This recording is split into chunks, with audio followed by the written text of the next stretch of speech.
Share markets have been tumbling, and if you've been following the lithium sector, you would have noticed that many of the leading lithium stocks are down and down significantly to start 2022. However, it doesn't mean there's been any slowdown in terms of news, and today we're going to unpack all of the news surrounding many of your favourite ASX lithium stocks, from a CEO leaving to world record lithium prices, final investment decisions, and new news surrounding restarts of lithium production. Today we're going to cover it all. Sit back and enjoy.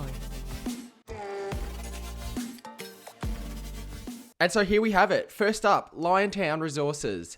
ASX LTR is developing their Kathleen Valley resource, which is a tier 1 global resource. And they've just recently announced that they've executed a binding offtake agreement with Ford. Of course, this builds on top of their recent announcements surrounding Tesla and LG. They've now got 3 premier blue chip offtake agreements. And as you can see here, this is their third offtake agreement, but it also comes coupled with a $300 million debt facility for Kathleen Valley. This is significant because we know we're moving into a time where the ultra loose monetary policy and the time of free or cheap money is ending. And so securing this capital is major. Along with the recent $450 million plus capital raise at the back end of last year, they now have $700 million worth of capital available, and it paves the way for this final investment decision for the project. As we can see here, this builds on top of that announcement. They've approved the development, they've reached the final investment decision stage. We know this is always a milestone for all of the lithium producers and resource producers to get there.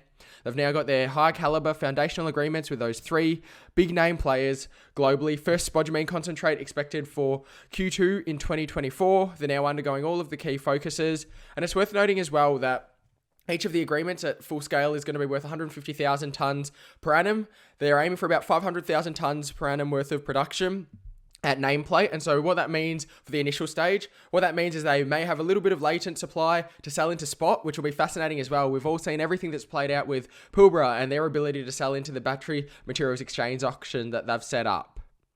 Secondly, we have AVZ Minerals. ASX AVZ has been in an extended voluntary suspension.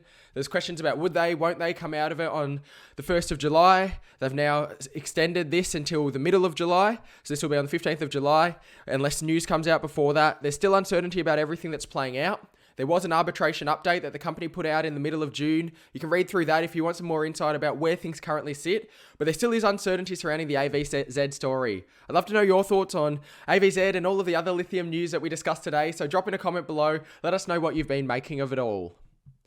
Pilbara Minerals, one of the leading bellwethers for the lithium sector itself. They announced an update in terms of how everything's been tracking, particularly for their Pilbara production, shipping and cash update. 54% increase in June quarter production, which drives significant increase in the cash balance. We're all familiar with the uplift itself in terms of the underlying lithium commodity price. Obviously, significant cash flow generative machines at the moment for those companies in production and that are able to be beneficiaries of that. Having a look at some of the numbers here, significant increase in estimated June quarterly production to 123 to 127,000 dry metric tons. It's a 54% increase quarter on quarter. When you annualize that out, if you annualize this quarter out, that goes to around about 600,000 tons worth of production, which will be interesting when we talk about the next announcement. Their annualized production for the FY22 ends up at 373 to 377,000 dry metric tons. It's worth noting, however, that's at the upper end of the guidance range. So obviously upper end of the production range coupled with the elevated lithium prices, that leads to the upgrade in terms of the cash balance. And we can see here, they're now anticipating their cash balance to be in the range of $850 to $855 million there. The news hasn't stopped there for Pilbara. We know that they have their BMX auction. They've pioneered this. This is where they sell their additional supply into the spot market. It's a really good indication about the state of the lithium prices. And if you remember back to the first auction, the prices have continued tracking higher and higher and higher incrementally since then. This is another world record, $7,000 per ton, and it just shows this underlying strength of demand and also the struggle that we're having to get enough supply to currently feed into the supply-demand imbalance that we're seeing in the lithium space. Additionally, for Pilbara, they've also reached an FID for their Pilbara upgrade production capacity. As we discussed before, 580,000 was the initial nameplate production capacity, but they're upgrading this to 680,000 TPA, and we saw the elevated production that's already flowing through in this current quarter. It's worth noting as well, however, that they've got $50 million of pre-investment capital towards future expansions of up to 1 million tonnes per annum of spodumene concentrate production. And obviously they've got considerations on potential of downstream and midstream refinement as well. So this speaks to the longer term demand story. Obviously we know about the near term demand story with the elevated uplift, but it speaks to the longer term demand that they're thinking so far out as well into the future. And then having a look at Lake Resources. ASX LKE is a company that's attracted a lot of attention over the past few weeks.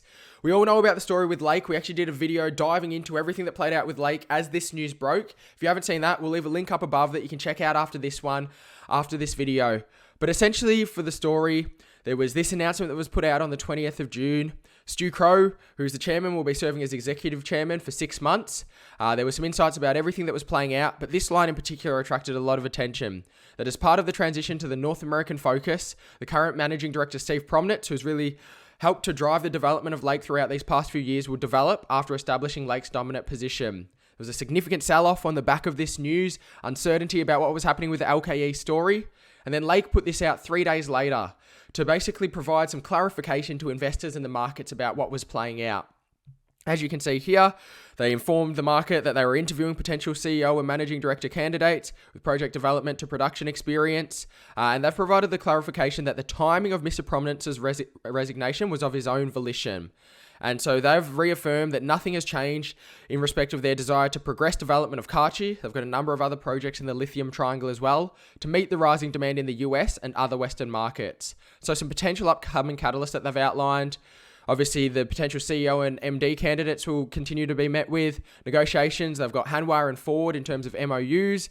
Citi and JP Morgan with their debt arrangements, which was a recent announcement. And of course, a demonstration plant on site as well, with assembling and testing during July. Sayona Mining, talking about the American region, Sayona Mining is now on track for their resumption of spodumene concentrate production in Q1 2023. We know that Sayona purchased NAL, North American Lithium, last year. This is to help to fast track and catalyze their production. They've got a concentrator on site there to build out their Abitibi lithium hub. You can see here that Sayona and their partners Piedmont will be evaluating options for downstream processing in Quebec to capture that further value in the fast-growing EV and battery sector.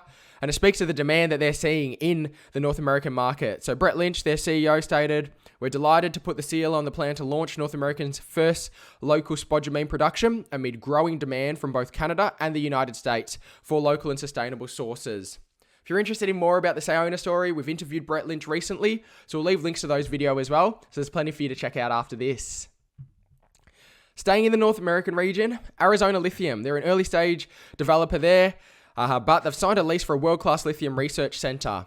What's fascinating with this is it's not just the research center itself, but it's also the fact that it's going to feed into integrated supply chains. We know there's significant investment going on globally, with the United States being key there. We know Biden invoked the Defense Production Act as well to include strategic and critical minerals, many of which are involved in the EV battery supply chain. But you can see here their focus and their intention with this world-class lithium research center to serve as a technology incubator, focus on the extraction of lithium from a variety of ores and brines, as well as the production of battery-grade lithium chemicals for current and future battery technologies. So they want to become this hub and really help to facilitate development for the broader sector there. It'll be spearheaded by their CTO, Brett Rabe, who has significant experience in the lithium project management and engineering. And you can see here who's already interested. Electric vehicle manufacturers, lithium resource owners, US-based strategic investors, and key government officials are all interested. So it's going to be fascinating to see how this plays out and how they'll integrate themselves into this supply chain here, while of course continuing to develop their Big Sandy project. In terms of near-term producers, Rincon for Argosy Minerals. They're aiming to bring online their first production of battery-quality lithium carbonate during Q3 calendar year 2022, 2,000 tonne per annum lithium carbonate initially. So of course, this is a near-term producer. We've talked about the elevated prices. They'll be able to feed into this. And they've just given an update, as they've been doing consistently over the past few months, letting investors know where they're at and the fact that it's on budget and on schedule to achieve their first battery-quality lithium carbonate product. And then Vulcan Energy Resources. Vulcan, of course, have got their project in Germany, a zero-carbon lithium project, and they've recently announced, they have stated that they believe this is the world's first upstream investment in a listed lithium company by a top-tier automaker. They've received 50 million euros or $76 million of investment from Stellantis. They're a global automaker with a range of brands underneath their banner, and this is going to help them to facilitate expansion drilling and to progress their project. We've also interviewed the CEO and Managing Director, Dr. Francis Verdeen, on the back of this news, so he provided some further insights about what this really means for the ASX VUL story. And so as you can see, there's been plenty of news for the broader lithium cohort. Many ASX lithium stocks have been releasing news and continuing to develop or progress their projects. It's going to be fascinating to see where things head. If you haven't yet as well, we've just launched the second channel. It's called For Investors. Double the news for you. You can check it out after this one. Head over and subscribe. We know there's a range of different macroeconomic uncertainties and headwinds for the broader market. So it's going to be interesting to see what the second half of 2022 has in store for the lithium stocks as well as the broader market. I'd love to know your thoughts. Drop in a comment. Hope you enjoyed this video. A big thank you for joining us. For now, stay well and happy investing.